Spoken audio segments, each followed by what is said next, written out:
What's going on, guys? Welcome back to the channel. So as you can probably tell from, the title and the iconography and everything, this is the Enel'S Great Space Operations reread through for the first time. I really want to recontextualize a lot of what's going on in the Egghead Arc right now. I feel like we're,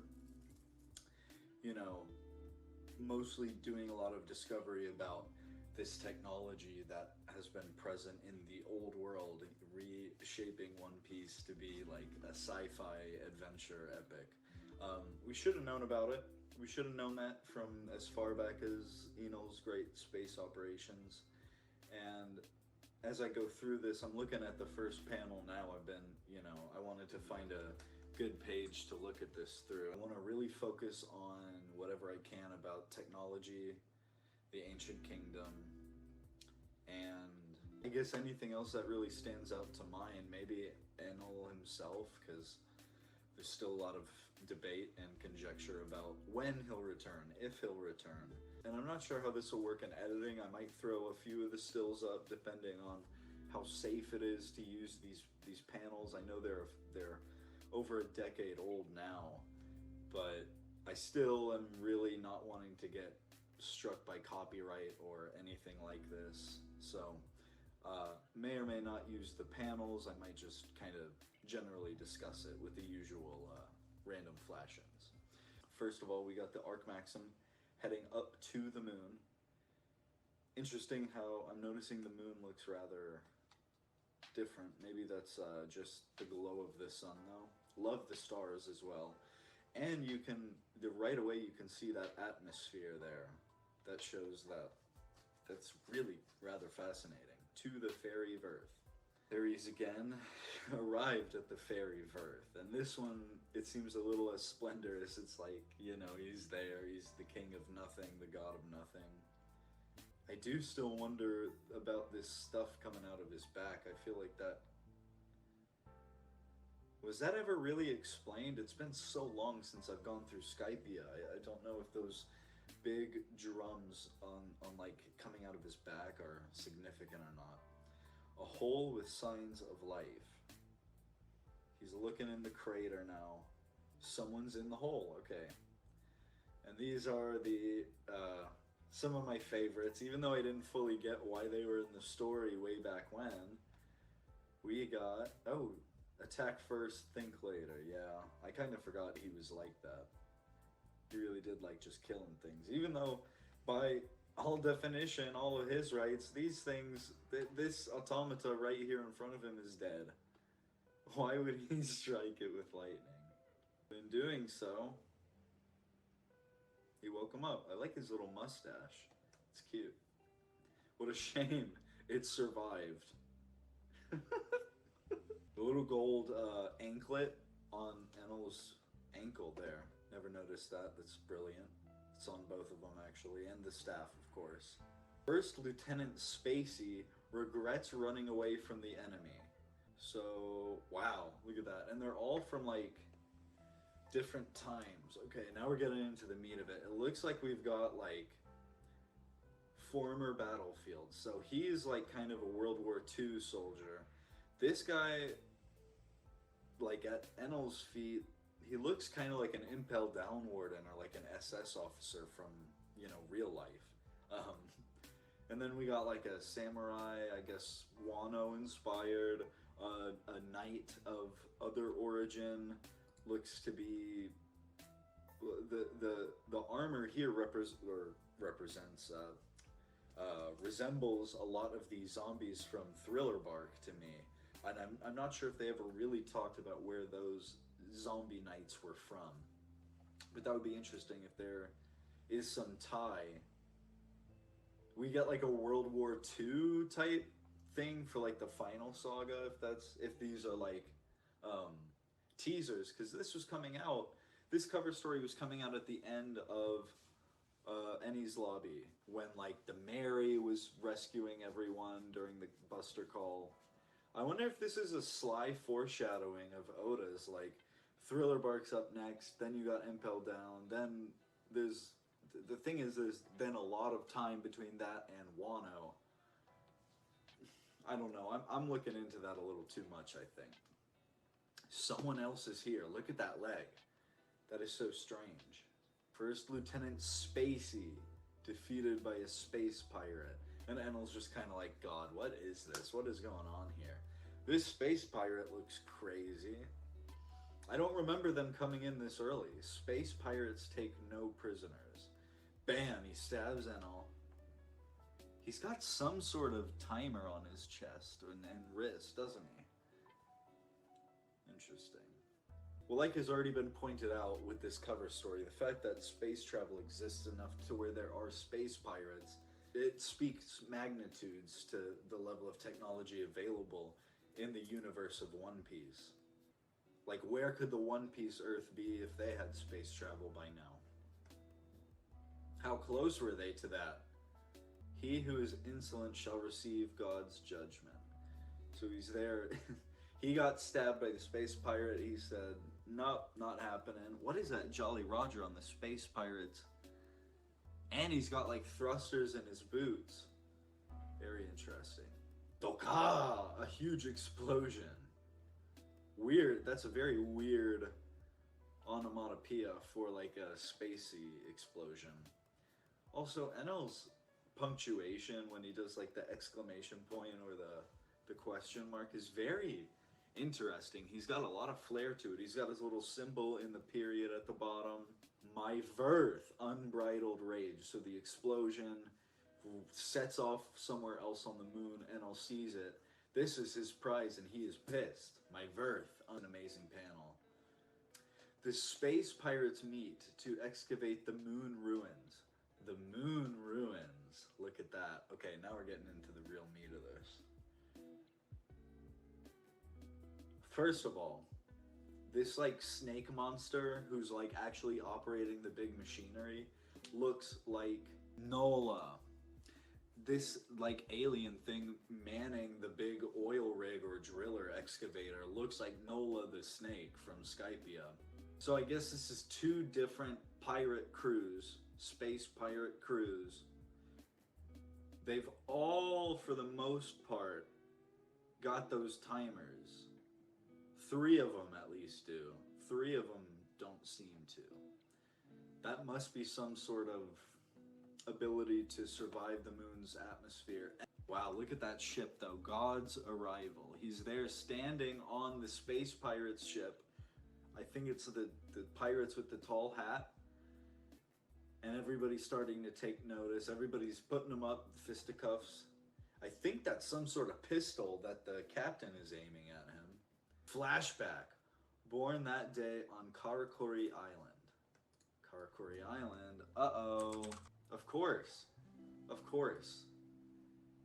That makes so much sense. Yeah, I forgot about this entirely. So the automata is lying there, dying, kind of stunned, and he's remembering being born. He's remembering being created. He's in some sort of interesting lab.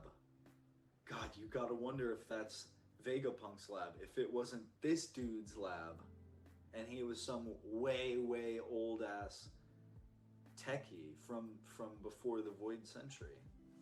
Look at that. He's there with all the automata, watching the moon with Professor Tsukimi. Professor Tsukimi. Okay. But it looks like they're in Wano right there. It's Karakuri Town, or Karakuri Island, which is supposed to be a winter island. Again. It's weird that I'm revisiting this and noticing kind of the same things we're seeing in Egghead with the, you know, Egghead's framed to be this winter island on the outskirts, but as you draw in closer, it ended up being this tropical paradise. This is Karakuri Town, or Karakuri Island. Frankie's been here. It's a blizzard town.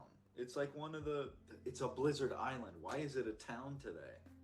It's a blizzard island. It's covered in snow. It's freezing cold. Boom! While watching, the moon explodes. They're just sitting there eating rice balls, and they see the moon explode.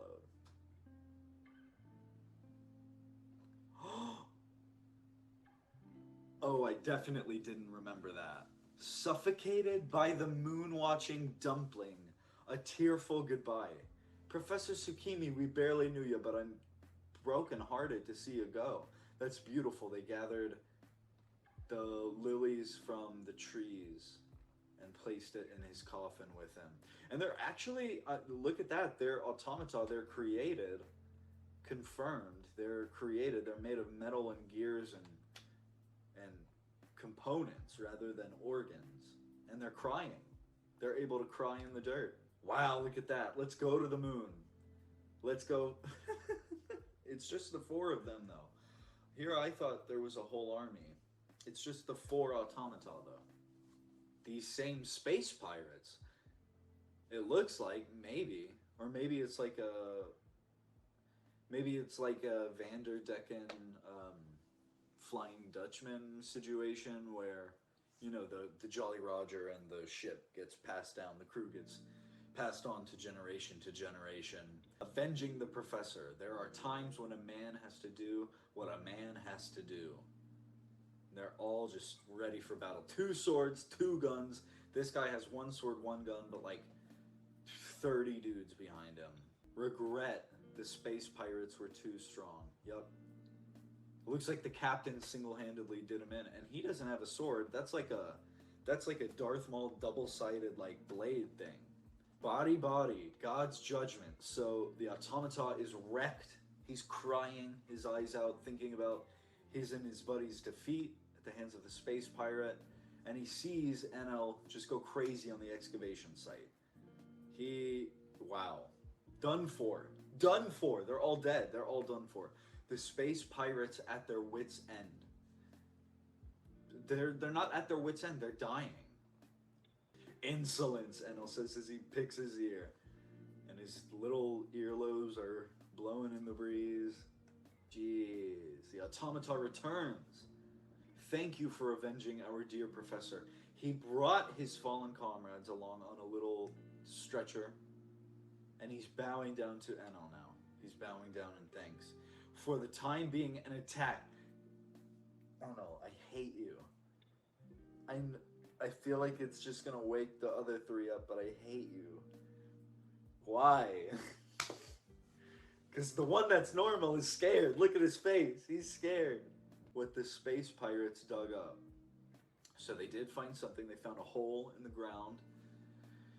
I don't know if that's part of the excavation equipment, kind of in the mid-ground, background, or if that's part of the discovery. What lies beneath the surface? Okay, he's going in the hole, Enel is. The automata, I guess, they're just gone for the time being. They're a little shocked. Ah, and look at that. An underground city floats in the dark. It's amazing. It's just a panel of art, and I am struck by it. I feel like the same way Enel is right now. It's amazing. It looks like El Dorado. It looks kind of like the depths of Wano, quite a bit to me at least. This old world style of building, this very not mosaic, but like patterned architecture style. I love that a lot.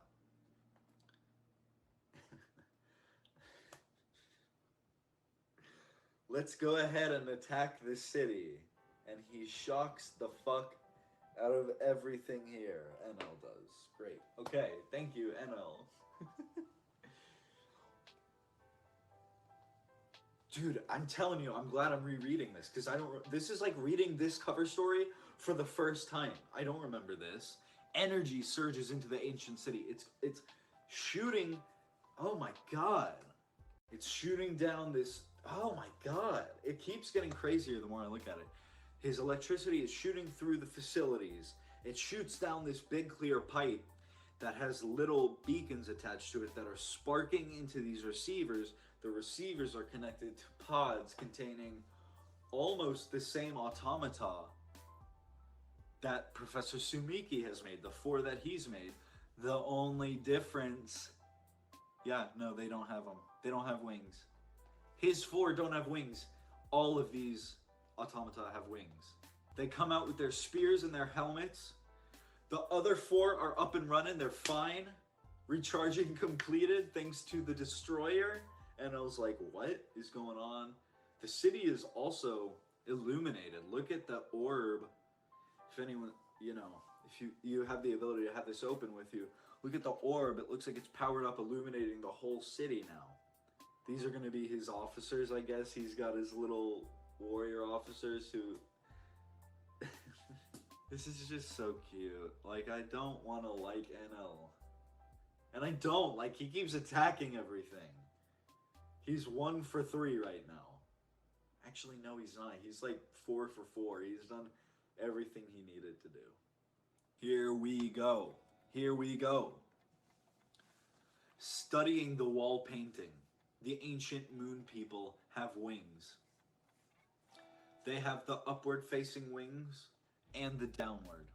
This is... No, wait. Okay, the automata have all up facing. This guard in the painting has up facing. The two creators, one of them has down facing, one of them also has up facing. And the down, if I'm not mistaken, the down facing wings are Birkins. And the up facing are the Skypians. And then these moon people must have just had them all three. What else is on? There's not really much to go off of. There's a little face down there. There's something that looks like it could be the sun. Like above the automata, like charging them. Makes you gotta, you gotta wonder about the sun once again.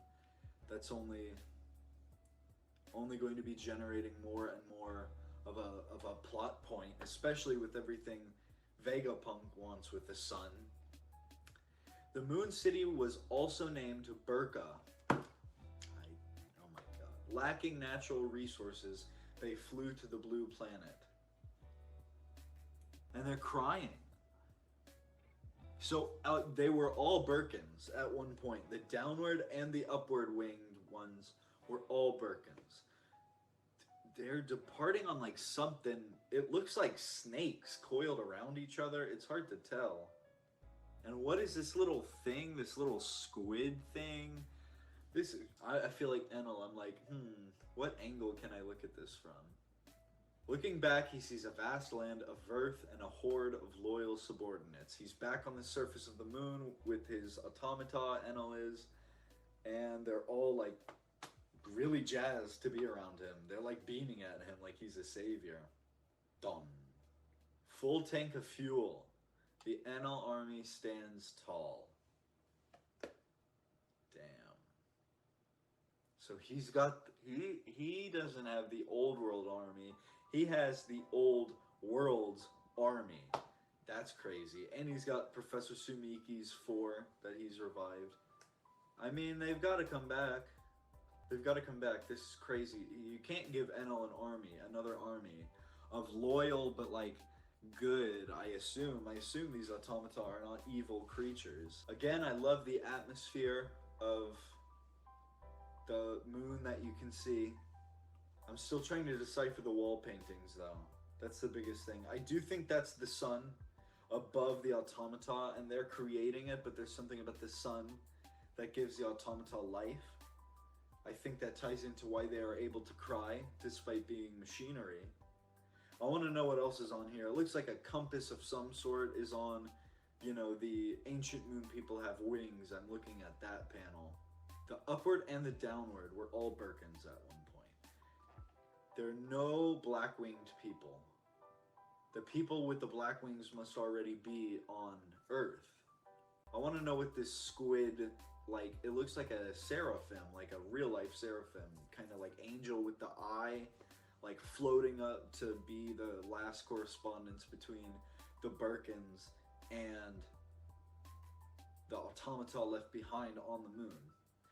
I don't know what their garb is supposed to entail, because I do notice that of the 3 Birkins leaving the moon, one has the downward wings, 2 have the upward, but one looks like a commoner, one looks more royal with that fish headdress type thing and the bright red scarf. I'm wondering if there's some differentiation between them with the 3 suns there as well. You got Birkins, Skypians, and then Lunarians. How did their wings become black? Because they're clearly white here. What is with these 2 little creatures? I feel like they're just sea kings on the planet Earth. I think there's the sun. If the thing above the automata, oh, that would be crazy. What it? Okay, so if the thing above the automata is not the sun powering them, I think this is it cut off at the top panel of the Moon City was also named Burka of that panel. It looks like you got a little flame there in the center, the cardinal directions, and then like swirls coming off representing like solar flare, sun flare type stuff. Wonder if that could be the sun, in which case is that thing in the automata factory an artificial sun like Vegapunk was wanting to create. And that's what made them able to just, get those automata out, because on the moon, I doubt you're getting that much sun regularly. They had to go, the natural resources got used up. It shows. Also has to make you wonder, were there resource wars? Are these craters from like wars? Are they from like whatever destroyed the Lucia? Like, boom, just sending a catapult of laser energy down to Earth. Speaking of the lasers, not a whole lot about them. Part of me is wondering if it's not strictly electricity that's supposed to be flowing through the tunnels of Burka, the moon Burka, and if that's supposed to be beam technology, but the electricity works regardless. It's just one of those natural things that happens to work. Recharging completed. In this panel, the thing full of electricity, the big glass ball full of electricity, looks like the same thing above the automata in studying the wall painting. Maybe, but the things inside that look more like fire, look more like an artificial sun than the big jagged sparks of electricity in the one that Enel formed. I'm looking around for more clues because I honestly didn't get nearly as much as I thought was packed into this cover story. But I did still feel satisfied by what I did get. Professor Sumiki, is he gonna come back in some way? Not like come back to life, but like be relevant in some way later on? Is he now? Or is it Tsukimi? Am I reading that wrong? Tsukimi, my bad. He didn't have any wings or anything. Karakuri Island, yeah. That's another thing that's just not making sense. He looks very comfortable in that flowy light garb. There's no snow on the ground. Let me look at his lab a little more. There's really nothing like close up. You can't make out the writing on his board. Though maybe the writing is the same stuff that the poneglyphs have inscribed on them, that same etching. It's too hard to tell though, that's purely speculation. Okay, the space pirates, not much to really go on there. Like I said, the big blue like rectangle Gumby alien looks kind of like Nola, the snake from Skypia. I think the timers on their chests are very curious. Their forms also all seem to be rather fluid. Most of them have these like, their shoulders come up above their heads. Their heads are like stooped down. I wonder what sort of evolutionary trait that's supposed to be. Their hands, this is true for all of them. Their hands are all rounded. This guy here has thumbs.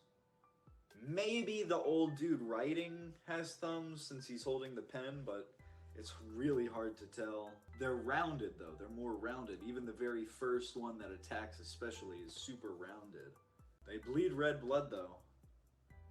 I don't know why that's making me think of the green blood that everybody's talking about from 1065, but he's got red blood, the space pirate.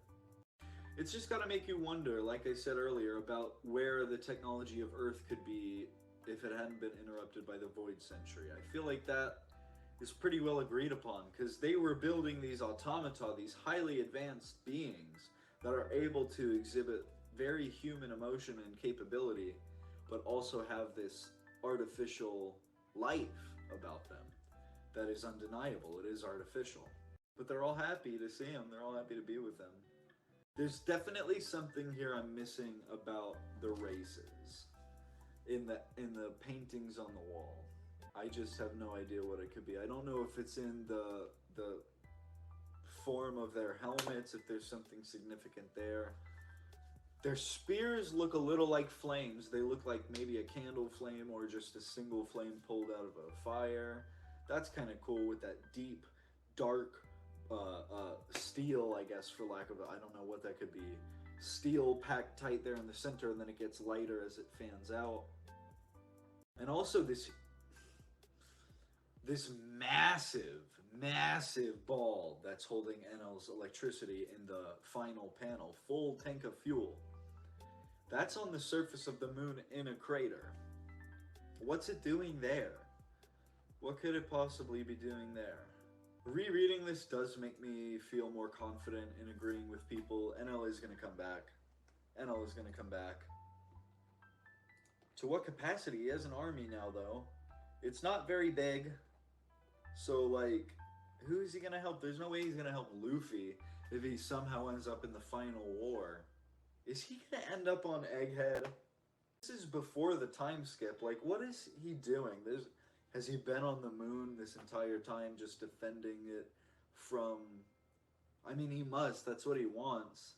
Maybe the big thing in the crater of the moon is what powers the moon to become some vessel that he'll crash into Earth. I don't know. I expected to read this and come away with more answers, but I'm coming away with more questions. I'm not gonna drag it out anymore. I feel like Enel. I'm just like tilting my head back and forth. So if I can't light it up, I'm just gonna wait for a few more chapters to come out before I try to reanalyze this and include that as a part 2 if need be.